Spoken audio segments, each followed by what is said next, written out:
Bagaimana jadinya jika ada makhluk misterius yang menyerang dari alam bawah sadar manusia?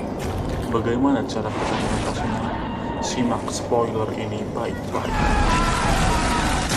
Sebelum masuk ke ceritanya, ada baiknya jika kita mengenal tokohnya terlebih dahulu. Eleven, Robin, Steve, Max, Lucas, Dustin, Mike, Eddie, Aji, Jonathan, Will, Erica, Joyce, Murray, Hopper, dan yang terakhir adalah Nancy.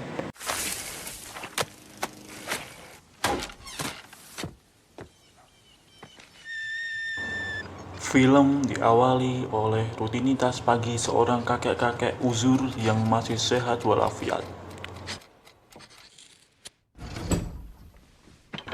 Jadi, beliau ini adalah seorang profesor yang bekerja di sebuah laboratorium di kota Hawkins.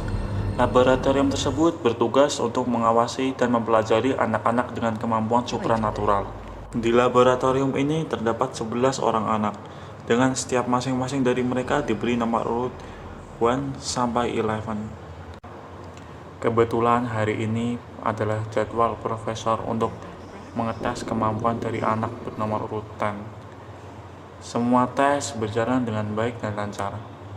Namun tiba-tiba Tan mulai merasakan kesakitan karena merasakan sesuatu yang tidak beres sedang terjadi. Saat profesor ingin mengetes, tiba-tiba pintu menghadang profesor hingga membuat profesor pingsan seketika. Saat terbangun, kondisi ruangan kacau balau. Naas, Tan yang tadi bersama profesor sekarang sudah tewas dibunuh. Kondisi di luar ruangan juga tidak berbeda jauh. Semua petugas dan anak-anak mati dengan keadaan yang mengenaskan. Hanya menyisakan 2 orang, yaitu profesor dan anak bernama Robert 11. Apakah mungkin dia yang membunuh dan melakukan semua ini? Ternyata tadi hanyalah sebuah kilas balik. Sekarang Eleven sudah masuk SMA dan tinggal bersama Joyce, ibu angkatnya, serta Will dan Jonathan. Eleven dan Will pun berangkat ke sekolah diantar oleh Jonathan dan Aji dengan naik mobil Pixar milik Aji.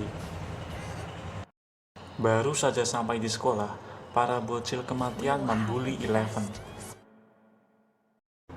Scan lalu berpindah ke kota Hoskin, memperlihatkan Mike dan Nancy yang juga bersiap-siap untuk berangkat ke sekolah.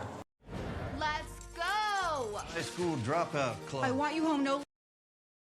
Kemudian kita berpindah ke Dustin yang tengah meretas komputer sekolah SMA Hawkins dengan bantuan pacarnya untuk merubah nilainya yang jelek. Lalu kita diperlihatkan kepada Steve dan Robin yang juga ikut berangkat ke sekolah dan sedang bertengkar tentang urusan kecil yang entah apa masalahnya. Robin, Gross. boobies. Don't say. Kemudian setelah itu kita juga bisa melihat Max yang baru saja turun dari bis sekolah dan sepertinya dia memiliki sedikit masalah dengan seorang guru. Para murid dari SMA Hawkins dikumpulkan di gedung olahraga untuk memberikan semangat kepada tim basket SMA Hawkins karena malam nanti mereka akan menghadapi sebuah pertandingan kejuaraan untuk membawa nama harum bangsa dan tim, maksudnya nama harum sekolah SMA Hawkins. Tak lupa bersikap keren dulu di depan pacar ya. Lalu setelah itu, kapten tim basket SMA Hawkins pun memberikan sebuah pidato semangat 45 agar malam nanti tim basket SMA Hawkins bisa memenangkan kejuaraan dan membawa harum nama sekolah mereka. Dan ya, pidatonya cukup berhasil. Di sisi lain, Lucas Sinclair yang seharusnya malam nanti akan mengikuti sebuah acara bersama Mike dan Dustin terpaksa harus membatalkan acara tersebut. Lalu Scan berpindah lagi ke rumah Joyce. Dia tiba-tiba menerima sebuah paket dari Rusia. Paket tersebut berisi boneka misterius. Scan kembali ke sekolah tempat Eleven berada, atau kita panggil saja Jen, nama lain dari Eleven. Dia kebetulan mendapat sebuah kesempatan untuk mempresentasikan hasil belajarnya. Dan ya, para pembeli tadi mengolok-olok Eleven dan membuatnya sampai menangis karena karya tersebut adalah karya Eleven yang ditujukan untuk menghormati ayahnya. Dan akhirnya presentasi itu pun cukup gagal.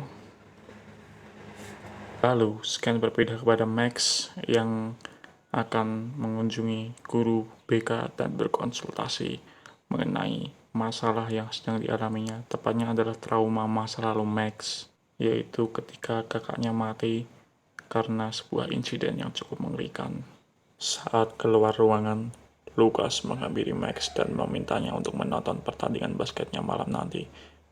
Namun sepertinya Max menolaknya dan malah pergi minum pil di kamar mandi.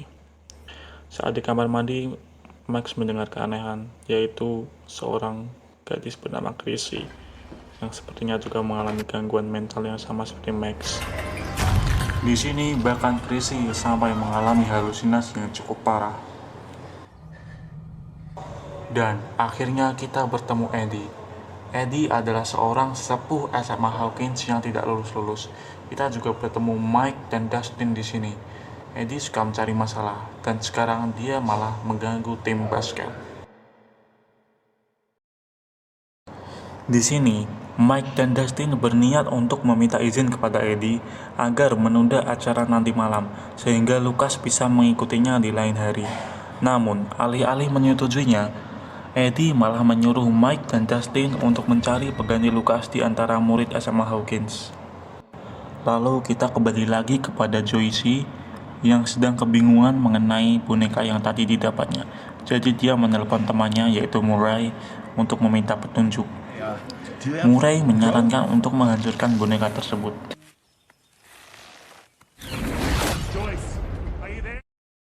Dan benar saja, di dalam boneka tersebut terdapat pesan bahwa suami dari Joyce yaitu Hopper ternyata masih hidup. Akhirnya kita bertemu lagi dengan Aji dan Jonathan. Di sini mereka berdua sedang berbincang mengenai hubungan Jonathan dengan pacarnya yaitu Nancy. Hubungan mereka terlihat sedikit kurang baik menurut Aji karena mereka sedang melakukan LDR.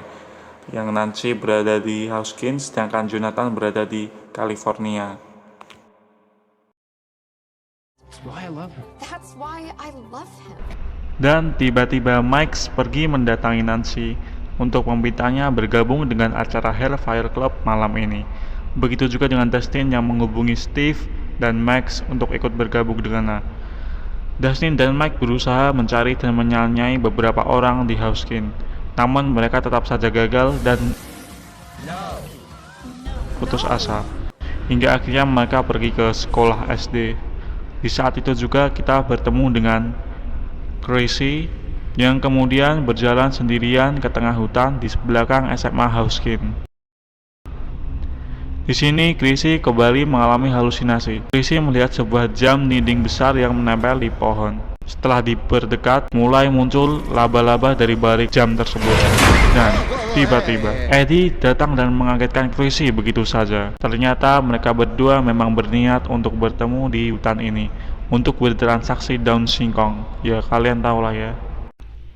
Lalu kita kembali kepada Eleven, di mana sepulang sekolah dia diganggu lagi oleh para bocil kematian. Dia dibully, dijatuhkan, presentasi karyanya tadi dihancurkan. Ketika dia pun marah, dia ingat dan ingin menyerang menggunakan kekuatannya yang dulu. Namun sebenarnya kekuatannya telah hilang. Sehingga yang ada dia hanya ditertawakan oleh para murid-murid yang melihatnya di sana. Barulah setelah kejadian itu, ibu wali kelasnya datang membantu saat sudah telat. Begitu juga dengan Will yang datangnya sangat telat. Kemudian di kota Hawkins, pertandingan final basket pun dimulai. Bersamaan juga dengan acara permainan dari Hellfire Club, di mana Mike dan Dustin berhasil mendapatkan pengganti Lucas, yaitu adalah Erika Sinclair, adik dari Lucas sendiri. Di sini keadaan masih aman sentosa. Pertandingan basket berlangsung cukup seru, begitu juga dengan acara Hellfire Club. Kedua acara tersebut berlangsung sangat sengit. Tim basket saling mencetak satu sama lain, begitu juga dengan Hellfire Club, di mana mereka semua sedang bermain game melawan Eddie seorang. Hingga akhirnya tim basket maupun Hellfire Club kewalahan dalam menghadapi lawan mereka, dan mereka sama-sama meminta time out sebelum akhirnya mereka menemukan strategi untuk mengalahkan lawan mereka masing-masing. Tapi meski sudah menemukan strategi, belum tentu kesulitan hilang begitu saja. Tim basket kehabisan waktu untuk mencetak skor, sedangkan Hellfire Club cuma punya satu kali kesempatan untuk memenangkan pertandingan tersebut. Lalu di tengah krisis tersebut, Lucas Sinclair akhirnya mendapat kesempatan dan berhasil mencetak poin tepat waktu sehingga membawa tim basket SMA Hawkins menuju kemenangan. Di sisi lain, adik dari Lucas yang memegang kesempatan terakhir juga berhasil mengalahkan Eddie dan membawa kemenangan untuk Hellfire Club. Kemenangan dramatis SMA Hawkins disiarkan ke berbagai media, hingga Max yang sedang berada di rumah pun mendengar berita ini melalui radio. Namun tiba-tiba Max mendengar suara anjingnya yang menggonggong. Max pun keluar dan berniat untuk memberi makan anjingnya. Di saat itu, Max malah melihat pemandangan yang tidak biasa, yaitu Eddie yang pulang ke rumahnya bersama dengan Chrissy. Ternyata Chrissy ingin membeli lagi daun singkong, tapi karena lupa menaruh tempatnya, Eddie meninggalkan Chrissy sendirian di ruang tamu untuk mencari daun singkong tersebut. Akhirnya suasana mulai mencekam. Chrissy kembali mengalami halusinasi.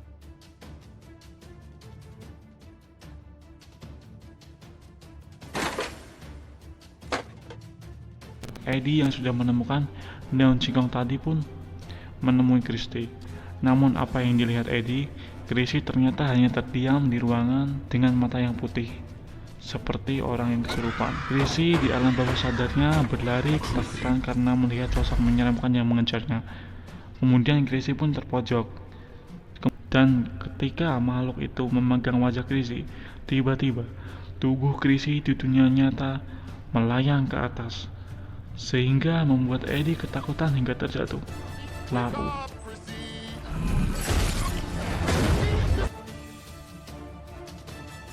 tangan, kaki, rahang Chrissy diputar dan dipatahkan.